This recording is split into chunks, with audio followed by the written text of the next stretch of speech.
بسم اللہ الرحمن الرحیم۔ السلام علیکم۔ A1 ٹی وی کی جانب سے میں ہوں احسن بشیر شیخ اور پروگرام ہے ٹیلنٹ ہنٹ پاکستان۔ ناظرین، آج کی میری جو مہمان ہیں ان کا تعارف میں اس طرح کرا دوں کہ وہ ایک منییچر آرٹسٹ ہیں، کیلی گرافسٹ بھی ہیں، جو انہوں نے مجھے چند لمحے پہلے بتایا، اور اس کے علاوہ دنیا بھر میں ان کے آرٹ کی دھوم ہے۔ اسلام آباد کی جانی پہچانی شخصیت بھی ہیں، وہ اس لیے کہ وہ اسلام آباد کے ایک جریدے میں ایک کالم بھی لکھتی ہیں۔ پڑھانے کا شوق تھا تو اس لیے نیشنل کالج آف آرٹس میں پڑھا بھی اور پڑھایا بھی، اور اپنی اس چھوٹی سی کم عمری میں اتنے زیادہ لورلز انہوں نے اکٹھے کیے، بیرون ملک اور پاکستان کے اندر چپے چپے پہ جا کے اپنے آرٹ کے فن کا مظاہرہ کیا اور اس مظاہرے میں خوب داد حاصل کی۔ آئیے میں آج آپ کو ان سے ملواتا ہوں۔ میری آج کی مہمان ہیں سکینہ اکبر۔ السلام علیکم سکینہ۔ وعلیکم السلام۔ کیا حال ہیں آپ کے، کیسی ہیں آپ؟ الحمدللہ بالکل ٹھیک ٹھاک۔ سکینہ، سب سے پہلے تو آپ کو خوش آمدید A1 ٹی وی کے جانب سے پروگرام ٹیلنٹ ہنٹ پاکستان میں۔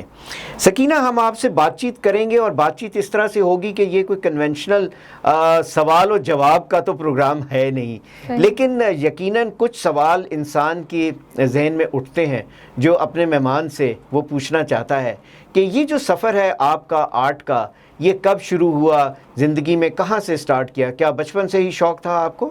اچھا، یہ جواب بہت ٹپیکل ہو جائے گا، لیکن حقیقت یہ ہے کہ بچپن سے ہی شوق تھا۔ میں 6 سال کی تھی جب میں نے پہلی دفعہ پورٹریٹ بنایا اپنی ایک دوست کا۔ تو بچپن سے ہی جو بھی چیز مجھے ملتی تھی میں اس میں آرٹ کو ہی تلاش کرتی تھی۔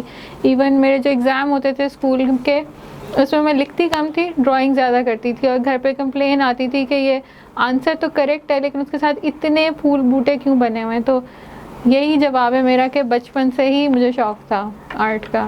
اچھا، یہ بتائیے کہ یہ جو ایک عام فہم انسان کو سمجھ میں آنے کے لیے آپ کیا بتائیں گی کہ یہ جو منییچر آرٹسٹ ہے یا منییچر آرٹ ہے، یہ کیا چیز ہے؟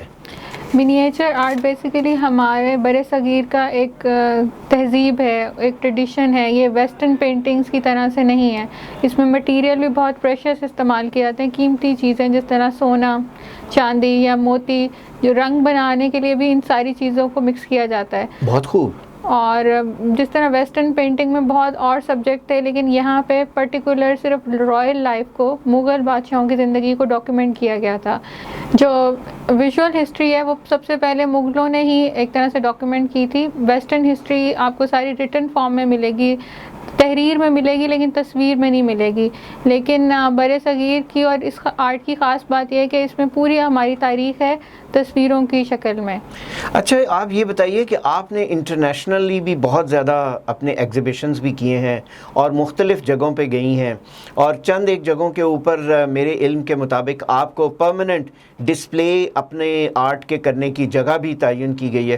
تو آپ دنیا کے کن کن ممالک میں گئیں اور وہاں پہ کیا کیا آپ نے ان کے بارے میں دیکھا، اور ان آرٹس کو پاکستانی آرٹ کے ساتھ آپ کیسے کمپیئر کرتی ہیں؟ پہلے تو یہ بتائیے کہ آپ دنیا میں کہاں کہاں اپنے آرٹ کے یا ان فن پاروں کا مظاہرہ کر چکی ہیں؟ میرے الحمدللہ جو میری تصویریں ہیں، جو میرے فن پارے ہیں، وہ امریکہ میں، UK میں، یورپ میں، نیوزی لینڈ میں، انڈیا میں، نیپال، سری لنکا، بھوٹان، پاکستان میں تو ظاہر ہے ہی ہے، چائنا میں ریسنٹلی میری ایگزیبیشنز ہوئی تھیں۔ تو الحمدللہ جہاں پہ ٹریول نہیں کیا وہاں پہ کام میرا ضرور ایگزیبٹ ہوا ہے۔ ٹریول میں نے 2016 میں گورنمنٹ آف پاکستان نے مجھے سلیکٹ کیا تھا سارک ریزیڈنسی کے لیے، بھوٹان کے لیے۔ تو وہاں پہ میں گئی تھی، وہاں پہ ورک شاپ بھی کنڈکٹ کرائی تھی، اور ہمارا یہ جو منییچر کا آرٹ ہے بہت یونیک ہے، تو وہاں پہ انہوں نے درخواست کی تھی کہ ہمیں یہ سکھایا جائے۔ پھر میں نے 1 ڈے کی ورک شاپ بھی کنڈکٹ کی تھی، اور میرا کام وہاں پہ اتنا پسند کیا گیا کہ سارک کی پرماننٹ کلیکشن میں وہ سلیکٹ ہوا۔ ماشاءاللہ۔ اور یہ جو نافع ہے وہ کیا چیز ہے اور وہ کیسے ہے؟ جی، وہ 2018 میں دوبارہ مجھے سارک ایوارڈ ملا، اور میں نیپال میں نے ٹریول کیا، گورنمنٹ آف پاکستان نے مجھے بھیجا۔ میرا بیسیکلی تعلق سندھ سے ہے، تو سندھ کو اور پاکستان کو ریپرزینٹ کرنے کے لیے وہاں پہ ہم گئے 4 آرٹسٹ پاکستان سے، تو ان میں بھی شامل تھی. اور وہاں پہ بھی ایگزیبیشن الحمدللہ بہت اچھی رہی. اس میں اس طرح ہوتا ہے کہ 1 ویک کا آپ نے کام جو پروڈیوس کر رہے ہیں، جو آرٹ ورک بنا رہے ہیں، وہیں پہ آپ نے جا کے کرنا ہے. پہلے سے آپ بنا کے نہیں لے کے جائیں گے، آن دا اسپاٹ آپ بنائیں گے. اور وہ بھی بہت الحمدللہ it was really well received, اور وہ بھی پرماننٹ کلیکشن میں سارٹ کی ہے. اچھا، زندگی میں کیا آپ سمجھتی ہیں کہ آپ نے اکمپلشمنٹ حاصل کر لی ہے، یا how do you feel accomplished in your this art and when will that happen? الحمدللہ I feel accomplished and blessed, but ستاروں سے آگے جہاں اور بھی ہیں. تو ابھی ارادے اور بھی ہیں، اور بھی بہت ساری ایسی جگہیں ہیں جہاں پہ ایکسپلور کرنا ہے، جہاں پہ کام ڈسپلے کرنا ہے، بہت سارے لوگوں کو ٹرین کرنا ہے، سکھانا ہے. ابھی بہت خواب باقی ہیں. اچھا، ہمیں اور بتائیے اپنی کالج ڈیز کے بارے میں بتائیے کہ جب آپ کالج میں تھیں، جب آپ پڑھائی کر رہی تھیں، تو کیا آپ کے ذہن میں یہ تمام باتیں تھیں کہ آپ اس جگہ تک یا اس نچ تک پہنچ جائیں گی جہاں پہ لوگ آپ کو، دنیا بھر کے لوگ آپ کو جانتے ہوں گے؟ آج کے پروگرام کے بعد تو یقیناً جب یہ شیئر ہوگا اور پروگرام لوگ دیکھیں گے اور آپ کے مداح دیکھیں گے، تو پھر تو اور بھی زیادہ ان کو پتہ چلے گا کہ ان کی وہ ٹیچر یا ان کی وہ اسٹوڈنٹ جو یہاں پہ کل تھی آج اس جگہ پر ہیں. How do you feel for all this? I feel really blessed about it. جب ہیرے کو تراشا جا رہا ہوتا ہے تو اس کو نہیں پتہ ہوتا کہ وہ اس کی کیا شکل بنے گی. جب ہمارے ٹیچرز ہمیں بتا رہے ہوتے تھے کہ یہ فیوچر ہے، یا تم لوگ یہ چیزیں حاصل کر سکتے ہو، اس طرح سے یہ گائیڈ کر رہے ہوتے تھے، تو میں اپنے اساتذہ کو اور اپنی فیملی کو بہت زیادہ کریڈٹ دوں گی. میرے ساتھ ایسے ٹیچرز رہے ہیں ہمیشہ سے جنہوں نے مجھے بہت اچھے طریقے سے گائیڈ کیا، اور آج تک اس طرح سے ویل کنیکٹڈ ہیں جیسے ایک فیملی ہو. تو میں ان کو بہت کریڈٹ دوں گی. تو اب میں جب ٹیچر خود پڑھاتی ہوں تو میں بھی یہی دیکھتی ہوں کہ اسٹوڈنٹ کو اس وقت نہیں پتا ہوتا کہ ہم کیا ہیں یا ہم کیا بن سکتے ہیں، لیکن وہ ٹیچر کی جاب ہوتی ہے، اور اگر آپ کو اچھا ٹیچر مل جائے تو اس سے بڑی کوئی بلیسنگ اور نہیں ہے. اچھا، تو apart from this art and miniature and all this, what other interest you have? اور زندگی میں بہت ساری چیزیں ہوں گی، تو اور کس چیز میں آپ کا شوق ہے؟ مجھے کوکنگ کا بہت شوق ہے، اور میرے جو ہسبینڈ ہیں ان کو کھانے کا بہت شوق ہے، اور ان کو بڑے باذوق ہیں کھانے کے معاملے میں. اور وہ مغل ہیں تو ان کو وہ Mughal cuisine, Pakistani cuisine, Italian, سارے اس طرح کی ڈفرینٹ فلیورز بہت پسند ہیں. تو کیا آپ کے ہسبینڈ بھی ایک آرٹسٹ ہیں؟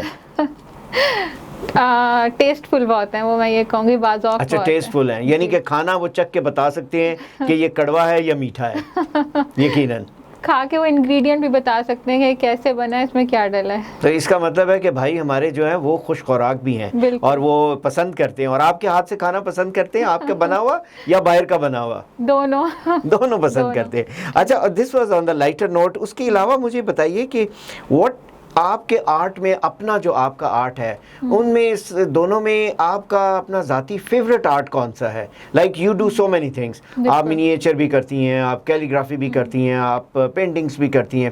ان سب میں ایک تو ہوگا ایسا جو کہ آپ کو زیادہ دل کے قریب ہوگا، وہ کون سا ہے؟ دیکھیں، ہر ایگزیبیشن کا اور ہر آرٹ ورک کا ایک الگ کانسیپٹ ہوتا ہے، ایک الگ خیال ہوتا ہے اس کے پیچھے کہ یہ کیا چیز بن رہی ہے، کس چیز کے متعلق بن رہی ہے. جس طرح سوشل ایشوز پہ بن رہی ہے، یا پرسنل ہے، یا میموریز پہ بن رہی ہے. میں نے ان سارے ٹاپکس کو کور کیا. کچھ کبھی ایگزیبیشن کی طرف سے بھی تھیم ہوتی ہیں، سارٹ کی طرف سے بھی تھیم ہوتی ہیں. جو مجھے ذاتی طور پہ جو سکون دیتی ہے چیز دل کو، وہ کیلیگرافی ہے. اسپیشلی جب آپ قرآن پاک لکھتے ہیں تو اس کی جو فیلنگ ہے، جو کیفیت ہے، اور جو سکون ہے، اطمینان قلب اس سے ملتا ہے، وہ مجھے کسی اور آرٹ فارم میں نہیں ملتا. کیلیگرافی، اور وہ بھی خاص طور پہ قرآن کی آیات میں. آپ کو کوئی ہسٹری اس کی تھوڑی سی اور ہمیں بتائیے کہ یہ جو کیلیگرافی ہے یہ کب سے سٹارٹ ہوئی؟ اور زیادہ تر لوگ میں نے یہ دیکھا مسلمان جو ہیں وہ کیلیگرافی سٹارٹ کرتے ہیں تو قرآنک آیات سے سٹارٹ کرتے ہیں. اس کی کوئی خاص وجہ ہے کوئی کیلیگرافی کی فیلڈ میں؟ دیکھیں، میری لمیٹڈ نالج ہے، لیکن اس قرآن کی ہسٹری کے حوالے سے یا کیلیگرافی کی ہسٹری کے حوالے سے میں یہ بتا سکتی ہوں کہ حضرت عمر رضی اللہ تعالیٰ عنہ نے سب سے پہلے اس کو کوفک خط میں ڈاکیومنٹ کرانا شروع کیا تھا قرآن پاک کو. کیونکہ ایک ٹائم ایسا آیا تھا کہ بہت سارے حافظ شہید ہو گئے تھے، تو پھر انہوں نے اس کو لکھوانا شروع کیا کہ ویسے تو اللہ تعالیٰ کی ذمہ داری ہے کہ وہ انسان کو یاد رہے اور وہ محفوظ رہے، لیکن انہوں نے یہ فرسٹ ایفرٹ ان کی تھی کہ انہوں نے کوفک میں اس کو ڈاکیومنٹ کرنا شروع کیا, قرآن کو لکھوانا شروع کیا. تو اس کے بعد جب پہلے چمڑے پہ لکھا گیا قرآن انیشلی, اس کے بعد جیسے جیسے انسان ترقی کرتا گیا, نئے میڈیمز آتے گئے, تو مسلمانوں کی کوشش یہ ہوتی تھی کہ وہ قرآن کو بہتر سے بہترین انداز میں لکھیں, کیونکہ وہ کلام ایسا ہے کہ اس کے سامنے کوئی بھی چیز کم لگتی ہے. تو پھر گولڈ انٹروڈیوس ہوا, گولڈ کی اپلیکیشن انٹروڈیوس ہوئی قرآن کے لیے. پھر اس میں کلرز آنے شروع ہوئے جو پریشر سٹون کو گرائنڈ کر کے بنائے جاتے تھے, اور پھر اس کی سجاوٹ کے لیے منیچر کی ٹیکنیکس نکلیں. اوپیک واٹر کلر اس میں استعمال ہوتے ہیں, اوپیک کلرز یوز ہوتے ہیں. تو وہ کرتے کرتے پھر اب ہمارے پاس یہ ڈیولپڈ فارم ہے اس کی. اچھا, تو اس کا مطلب یہ ہے کہ جو کیلی گرافی ہے وہ منیچر آرٹ اور کیلی گرافی دونوں آپس میں بلینڈڈ ہیں, یہ ساتھ ساتھ چلتی ہیں دونوں چیزیں. بالکل ایسا ہی ہے. اچھا, اس کے بارے میں تھوڑا سا اور پوچھیں گے کہ آپ انسپریشن کس سے لی آپ نے؟ آپ کی کوئی انسپریشن تو ہوگی کہ آپ کا رجحان, مجھے آپ کی بات چیت سے لگ رہا ہے کہ کیلی گرافی کی طرف آپ کا رجحان ذرا زیادہ ہے, اور منیچر اور کیلی گرافی دونوں کے کمبینیشن کو آپ آگے بڑھاتی ہوئی چلی جا رہی ہیں. انسپریشن کس سے ڈرائیو کی؟ انسپریشن کے لیے میں اگین اپنے ٹیچرز اور اپنی فیملی کی طرف ہی کہوں گی کہ انہوں نے مجھے ہمیشہ موٹیویٹ کیا. لیکن آرٹ کی فیلڈ میں میرے ٹیچر سر عباس شاہ کو میں بہت کریڈٹ دوں گی کہ انہوں نے مجھے اپنا جو میرا دل سے کام کرنے کو چاہ رہا تھا, انہوں نے ہمیشہ مجھے اس پہ انکریج کیا. میری پھر ایک ٹیچر ہے میم نادیہ راحت, نادیہ بطول, انہوں نے, میم مہربانو خٹک, ان کا بھی میں نام لینا چاہوں گی. ان سب لوگوں نے مجھے فورس کیا, پش کیا اور انکریج کیا کہ جو تم کرنا چاہ رہی ہو اس کو کرو. تو میری انسپریشن بھی یہی لوگ ہیں, ان کی وجہ سے میں ہوں جو ہوں. ٹیچرز کی اگر بات کروں, اور میری فیملی, میرے پیرنٹس, اسپیشلی میرے فادر اور میری بہنیں, سب نے, اور اب میرے ہسبینڈ, ان سب لوگوں نے مجھے بہت موٹیویٹ کیا اور یہی مجھے پش کرتے ہیں کہ میں آرٹ پروڈیوس کروں. یہ ٹیچرز جو ہیں, وہ تو ٹیچرز جو ہیں یقیناً وہ نگینے کو تراشتے ہیں اور وہ بتاتے ہیں, ان کا بہت بڑا ہاتھ ہوتا ہے, اور یہ میں آئی فلی agri, I indoors it.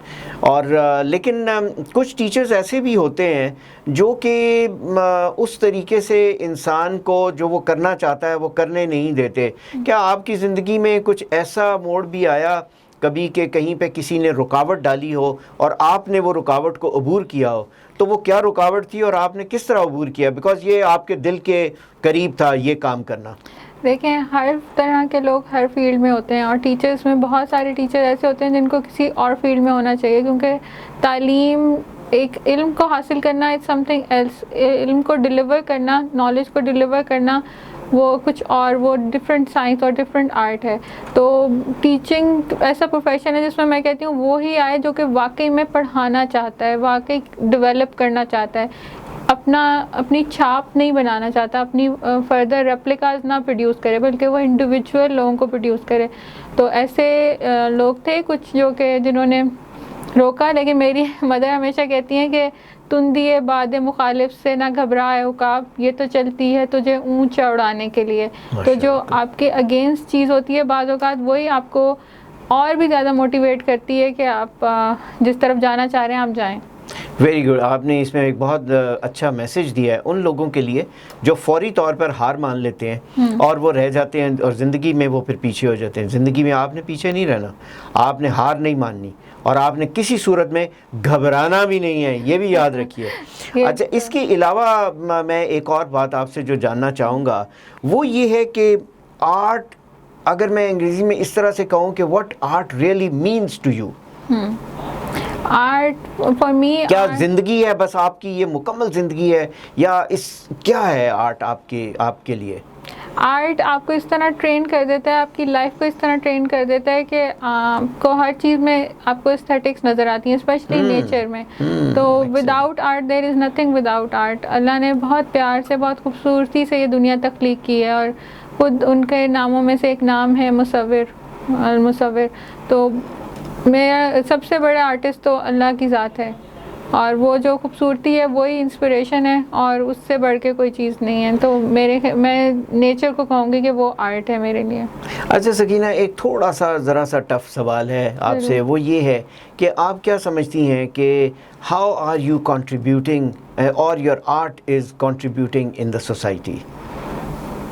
That depends کہ کس ٹاپک پہ آرٹ ہو رہا ہے. اگر آپ ایسے کنٹروورشل ٹاپکس پہ بات کرنا چاہتے ہیں, اس طرح میں نے ایک سیریز کی تھی وومن امپاورمنٹ کے بارے میں, اس میں فوٹو شاپ موسٹلی یوز کیا تھا, ڈیجیٹل آرٹ تھا. اس میں میں نے یہ دکھانے کی کوشش کی تھی کہ ہماری سوسائٹی میں میل ڈومیننس کس طرح ہے, اسپیشلی انٹیریئر کے ایریاز میں. تو آپ کا جو آرٹ ہے, جو ایک تصویر ہے, اس میں 1000 الفاظ ہوتے ہیں, اور وہ کوئی ان پڑھ بھی ہو جس کو پڑھنے میں نہیں آتا وہ تصویر کو سمجھ سکتا ہے. تو یہ بڑا رسپانسبلٹی کا کام ہوتا ہے, اور آرٹ سے بہت چیزیں چینج ہو سکتی ہیں, بہت ایجوکیٹ ہو سکتے ہیں لوگ. جس طرح موویز کی بہت بڑی آڈینس ہے اور اس سے بہت سارے لوگ ایجوکیٹ ہوتے ہیں. تو میں یہ سمجھتی ہوں کہ جو میں نے اس سوشل ایشوز پہ آرٹ کیا ہے اس سے بالکل پبلک اویئرنیس ہوتی ہے, اور اس سے بہت چینج آ سکتا ہے سوسائٹی کے اندر. یعنی کہ جو آرٹ ہے وہ لوگوں کو ذہنی طور پہ تبدیل کر سکتے ہیں, اور ان میں خوشبو اور رنگوں کی پہچان جب آ جائے گی تو وہ دنیا کو خوبصورتی سے دیکھیں گے اور ان کو ہر چیز اچھی لگے گی. کیا یہ کہنے کا مطلب ہے آپ کا؟ ہاں جی بالکل, میرا کہنے کا یہ مطلب ہے کہ جس طرح اسلام آباد کی میں ایک ایگزامپل دوں گی کہ اسلام آباد بہت اسٹیٹیکلی پلانڈ سٹی ہے. ایک آ کے آپ کو سکون کا احساس ہوتا ہے. جب آپ بہت کیوٹک جگہ میں جاتے ہیں جہاں پہ رش ہے, گندگی ہے, چیزیں ہیں, تو آپ اچھا محسوس نہیں کرتے. تو وہ بھی ایک اسٹیٹک کی ڈیولپمنٹ کی بات ہے. اسی طرح جب آپ کوئی بل بورڈ ڈیزائن کرتے ہیں, کوئی سائن ڈیزائن کرتے ہیں, اس میں بھی سارے ذوق کو مد نظر رکھا جاتا ہے. بعض چیزوں کو دیکھ کے آپ کو سکون محسوس ہوتا ہے اور بعض سے الجھن ہوتی ہے. اس کی وجہ یہی ہوتی ہے کہ وہ اسٹیٹیکلی ڈیولپ آرٹ نہیں ہوتا. جو اسٹیٹک کو ڈیولپ کر کے پھر آرٹ پروڈیوس ہوتا ہے, اس سے آپ کو بہت پلیزنگ فیلنگ آتی ہے. اچھا سکینہ, آپ نے اسلام آباد کی تو خوبصورتی کے بارے میں اس کی تعریف کر دی, لیکن ہمارے ناردرن ایریاز اور ہمارے پاکستان کے اور دور دراز علاقے, اور جس علاقے سے آپ بھی ہیں سندھ سے, وہاں کے تھر اور وہاں کے ریگستان, اور وہاں کی بھی تو خوبصورتی اپنی اپنی, ہر جگہ کی ایک اپنی خوبصورتی ہے. کیا کبھی آپ اس آرٹ کو بھی اپنے آرٹ کے اندر بلینڈ کیا یا ابھی کرنے کا پروگرام ہے؟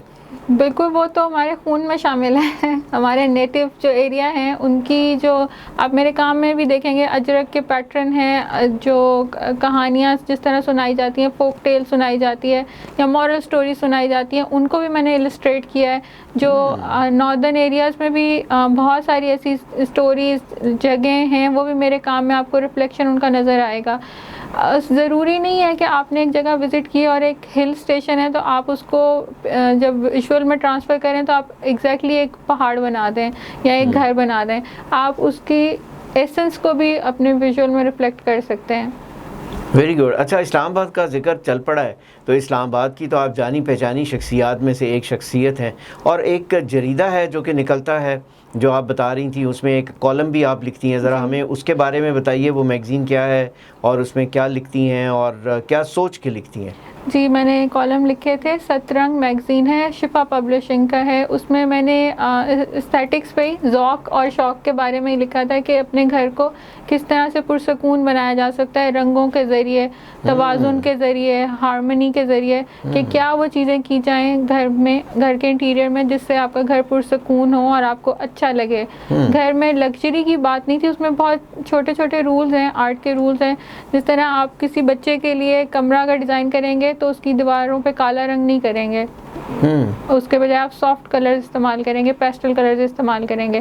تو وہ کالم بیسیکلی خواتین کے لیے تھا, ان کی اسٹیٹکس کو ڈیولپ کرنے کے لیے تھا. اچھا, آپ نے یہ رنگوں کا جو اثر ہے انسان کی شخصیت پہ یا ذہن پہ, وہ بھی آپ نے پڑھا کہ کیا ہے؟ تو ہمیں کیا آج اور ہمارے ویورز کو کچھ تھوڑی سی ایجوکیٹ کیجئے, بتائیے کہ مختلف رنگ جو ہیں وہ کس قسم کے موڈ اور کس قسم کی چیز کو پریزنٹ کرتے ہیں, یا کون سے کلرز ہیں جو کہ آپ سمجھتی ہیں کہ وہ زیادہ سے زیادہ ہونے چاہیے.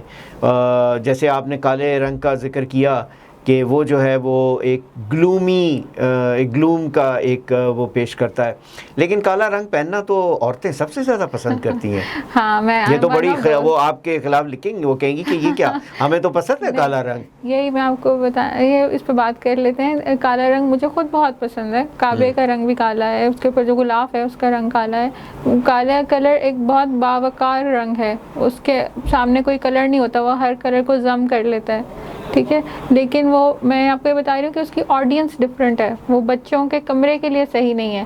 اگر آپ کا ٹین ایجر ہے بچہ, اس کے لیے آپ کوئی راک اسٹار تھیم میں کمرہ بنانا چاہ رہے ہیں, گو ہیڈ گیلیکسی تھیم میں بنانا چاہ رہے ہیں, بالکل کالے رنگ کا استعمال کریں, تو وہ رنگ شخصیت کے حساب سے صحیح لگتے ہیں, عمر کے حساب سے صحیح لگتے ہیں, اور ان رنگوں کا استعمال, رنگوں کی ٹونز بے شمار ہیں, کالے کی بھی بے انتہا, اس میں بھی ٹونل ویریشن ہے, تو وہ اس پہ ڈپینڈ کرتا ہے. اچھا, آپ کو تو ہمیں پتہ چل گیا کالا رنگ پسند ہے, آپ کے ہسبینڈ کو کون سا کلر پسند ہے؟ جو رنگ میں پہن لوں. جو رنگ پہن لیں, بالکل. وہ اس دن کہتے ہیں کہ یہی رنگ پسند ہے, یعنی کہ آپ جو رنگ پہنتی ہیں ان کے اوپر وہ اثر انداز ہوتا ہے اور وہ ریفلیکشن میں. Very nice.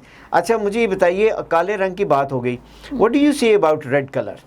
Red colour danger کو بھی ریپرزینٹ کرتا ہے, لو کو بھی کرتا ہے, افیکشن کو بھی کرتا ہے, ایموشن کو بھی کرتا ہے, خوشی کو بھی کرتا ہے. پھر کلر کی اگر آپ بات کریں گے نا, جس طرح ہمارے لیے گیرو رنگ بہت سیکرٹ ہے ایسٹ میں, مشرق میں. ہمارے سندھ میں آپ دیکھیں گے فقیروں نے پہنا ہوتا ہے گیرو رنگ, اسکول کے بچوں نے پیلا یونیفارم وہ اس کلر کا پہنا ہوتا ہے. انڈیا میں آپ جائیں گے سادھوؤں نے یہ کلر پہنا ہوتا ہے, کیونکہ وہ سندور کی سے مکس ہو کے اور گیرو سے مکس ہو کے بنتا ہے. آپ بدھزم میں دیکھیں گے انہوں نے پہنا ہوگا. پھر اگر آپ ویسٹ میں جائیں گے تو انہوں نے اپنے پرزنر کو پہنایا ہوتا ہے. تو وہ کلر کا ریجن سے بھی بہت تعلق ہے کہ اس کو کلر کو ریجن میں کیسے لیا جا رہا ہے. اچھا, اس ریجن کے اندر ساؤتھ ایسٹ ایشیا کے اندر چائنا بھی ہے, انڈیا بھی ہے, اور سری لنکا بھی ہے, ساک بھی ہے, جہاں پہ آپ جا بھی چکی ہیں اور پاکستان کی ریپرزنٹیشن بھی کر چکی ہیں. میں یہ آپ سے جاننا چاہوں گا کہ پاکستان کا آرٹ ان باقی ممالک میں کس ملک کے ساتھ سب سے قریب ترین ہے؟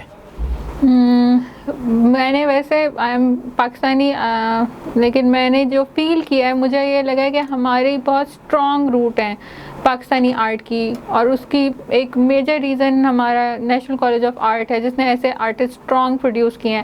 لیکن جو کمپیٹیٹیو جس کو کہیں جو بہت نیئر ہے, دیٹ از بنگلہ دیش. بنگلہ دیش آبویسلی وہ چونکہ ہمارا حصہ رہا تو اس لیے وہ ایک جیسا آرٹ ہے. اچھا, چائنیز آرٹ جو ہے اس کی بھی بڑی روٹس ہیں, اور وہ چائنیز بھی جو ہے کیلیگرافی کے اندر اور پینٹنگز کے اندر اور ایبسٹریکٹس کے اندر وہ بہت نام ہے ان کا. تو آپ کا کیسا تجربہ رہا چائنا جب آپ گئیں, تو وہاں کا تجربہ آپ کا کیسا رہا, اور آپ کا اور چائنا کا اور ہمارا آرٹ جو ہے وہ کیسا ہے؟ اچھا, میں یہاں پہ تھوڑا سا آپ کو کریکٹ کر دوں. چائنا میں میری ایگزیبیشن ہوئی تھی, میرا کام وہاں پہ گیا تھا, لیکن میں نے خود چائنا میں ٹریول نہیں کیا. لیکن اس ایگزیبیشن میں چائنیز آرٹسٹ بھی تھے اور ان سے کوآرڈینیشن رہی, تو بہت اچھا موقع ملا. اور پھر and of the exhibition Chinese government نے پاکستانی گورنمنٹ کو لیٹر بھی لکھا, میرے لیے اپریشیٹ کیا گیا تھا میرے آرٹ کو اور میری سارے ایفرٹس کو. اس میں چائنیز آرٹ میں جو میں نے چائنیز لوگوں اور آرٹسٹ میں چیز دیکھی ہے, ڈیڈیکیشن. جس طرح اگر میں 10 گھنٹے کام کرتی ہوں نا, تو وہ 24 گھنٹے کام کریں گے. وہ کھانے کو یا اپنی باقی سوشل لائف کو بھول جائیں گے. ان کے کام کو لے کے, فیلڈ کو لے کے ڈیڈیکیشن اتنی زیادہ ہے کہ وہ ان کے کام میں ریفلیکٹ ہوتا ہے. وہ ان کے لیے پھر ہر چیز بھول جاتے ہیں, اور ان کی پریورٹی صرف اور صرف وہ پروڈکشن ہوتی ہے کہ وہ جو چیز کر رہے ہیں وہ ایکسیلنس پہ ہو جائے, باقی ساری چیزیں ثانوی ہو جاتی ہیں ان کے لیے. یہ ان میں اور ہم میں بہت فرق ہے کہ وہ بہت زیادہ ڈیڈیکیشن سے کام کرتے ہیں, محنتی بہت زیادہ ہیں, ہم سے زیادہ ہیں. اچھا, ہم نے یہ بہت سن رکھا ہے کہ کھیل کود اور باقی چیزیں جو ہیں آپس میں قریب لاتی ہیں. کیا آرٹ بھی ایک دوسرے کے قریب لا سکتے ہیں؟ بالکل, آرٹ بھی ایک دوسرے کے قریب لا سکتا ہے. جب میں سارک گئی ہوں یا میں نے جہاں بھی ٹریول کیا ہے, ایگزیبیشن ہوئی ہیں, ہم سوشل میڈیا پہ ابھی بھی کنیکٹڈ ہیں اور ہم شیئر کرتے ہیں. وہ ٹیکنیکس ہم سے پوچھتے ہیں, ہم بھی ان سے پوچھ لیتے ہیں. اور بہت ساری جس طرح وصلی پیپر جو ہمارا ٹریڈیشنل ہے جس پہ ہم منیچر بناتے ہیں, وہ بعد میں لوگوں نے مجھ سے منگوایا بھی تھا. تو اس طرح وہ بہت اچھا لائزون ڈیولپ ہوتا ہے, ایک سافٹ ویئر امیج آپ کے ملک کا ڈیولپ ہوتا ہے. بالکل, اس سے بہت فرق پڑتا ہے. دوسرا, جب ہم جب میں نے ٹریول کیا تھا تو میں کوک اسٹوڈیو, نصرت فتح علی خان کی سیڈیز اور یہ ساری چیزیں بھی لے کے گئی تھی, اور وہ ان لوگوں کو بہت پسند آئی تھی. اور پھر وہ اب ریگولرلی وہ سارا میوزک اور وہ ساری چیزیں پاکستانی سنتے ہیں. وہاں پہ جب وہ انٹروڈیوس ہوئی تو ان کو وہ بہت اچھا لگا. سب سے یہ جیسے ہم سنتے ہیں کہ پاکستان امبیسڈر مختلف لوگوں کو بنایا جاتا ہے, مختلف فیلڈز میں سے لوگوں کو بنایا جاتا ہے, اسپورٹس مین کو بنایا جاتا ہے, کسی ڈاکٹر کو بنایا جاتا ہے, آرٹسٹ میں بھی اگر بنایا جائے تو کیا آپ سمجھتی ہیں کہ پاکستان کا آرٹ جب وہاں جائے گا اور وہ ہوگا ریپرزینٹ ہوگا تو وہاں پہ فرق پڑے گا؟ بالکل فرق پڑے گا. ہمارے ہر ایمبیسی میں کلچرل اتاشی ہونے ہی چاہیے اور آئی تھنک ہوتے ہیں. ہاں آئی تھنک سو کہ ہوتے ہیں, اور وہ ان کو چاہیے کہ وہ اس طرف بھی توجہ دیں. بالکل. سکینہ تھینک یو سو مچ, آپ کا بہت بہت شکریہ کہ آپ آج ہمارے پروگرام میں اور ہمارے اسٹوڈیو میں تشریف لائیں, اپنا وقت ہمیں دیا. میرے پاس اتنے سوال تھے اور آپ سے بات چیت کرنے کا ہمیں اندازہ ہی نہیں ہوا کہ اتنا وقت ہو گیا. آپ سے بہت اچھی گفتگو رہی. Once again I thank you a lot for being with us today. شکریہ بہت بہت. ناظرین, آج کے پروگرام آپ کوئی آخری ورڈ کہنا چاہیں گی اپنے ناظرین کو؟ بالکل, میں کہنا چاہوں گی کہ بہت شکریہ, آپ نے مجھے یہاں مدعو کیا, میرے لیے بہت اعزاز کی بات ہے اور I feel really comfortable talking to you. ایسے لگا ہی نہیں کہ اتنی جلدی ٹائم گزر گیا اور ساری بات بھی ہماری. انشاءاللہ we will look forward to have another interview with you soon انشاءاللہ. ناظرین, آج کے پروگرام کا اتنا ہی وقت تھا ہمارے پاس کہ ہم اتنے ہی سوال سکینہ سے کر سکتے. ہم دعا گو ہیں سکینہ کی اور ترقیوں کے لیے اور کامیابیوں کے لیے. اللہ آپ کو اپنے حفظ و امان میں رکھے. اینڈ ود دس سے آئی سے اللہ حافظ, اللہ نگہبان.